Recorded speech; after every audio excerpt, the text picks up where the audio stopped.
Malaysia গমনেচ্ছু কর্মী এবং প্রবাসীদের জন্য আজ বেশ কিছু অত্যন্ত গুরুত্বপূর্ণ খবর এবং আপডেট রয়েছে। প্রধানমন্ত্রী তারেক রহমানের মালয়েশিয়া সফর এবং কলিং ভিসার নতুন মেডিকেল সংক্রান্ত সর্বশেষ তথ্য নিচে বিস্তারিত তুলে ধরা হলো। ১.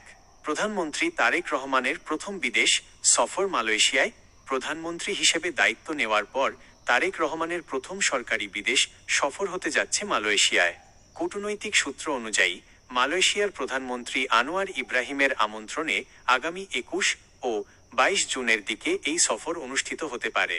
প্রধান এজেন্ডা বাংলাদেশ ফার্স্ট নীতি।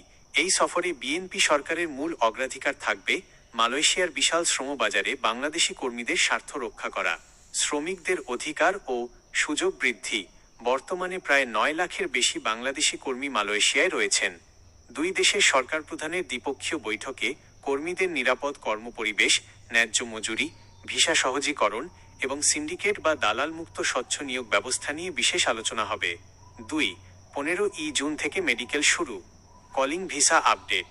মালয়েশিয়ার নতুন কোটার কর্মী নিয়োগের প্রক্রিয়া ইতিমধ্যে গতি পেয়েছে। নতুন নিয়ম অনুযায়ী মালয়েশিয়া যাওয়ার জন্য মেডিকেল টেস্ট করা সম্পূর্ণ বাধ্যতামূলক।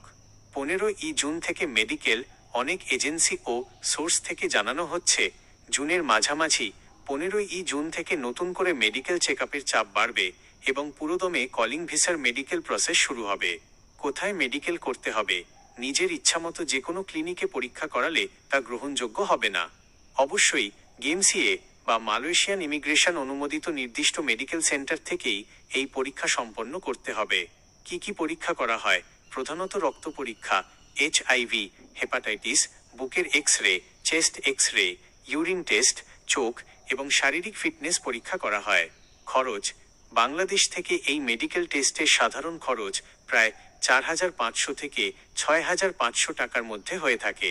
বিশেষ দ্রষ্টব্য, বাংলাদেশ থেকে মেডিকেলে ফিট হওয়ার পর মালয়েশিয়ায় পৌঁছানোর ৩০ দিনের মধ্যে সেখানে আবার FOMEMA মেডিকেল করাতে হয়। দুটি পরীক্ষাতেই ফিট হলেই কেবল চূড়ান্ত আকামা বা কাজের অনুমতি পাওয়া যায়। পরামর্শ।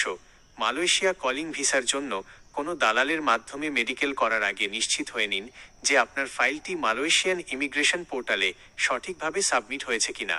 ভুয়া মেডিকেল রিপোর্ট বা অগ্রিম টাকা লেনদেন করা থেকে সতর্ক থাকুন।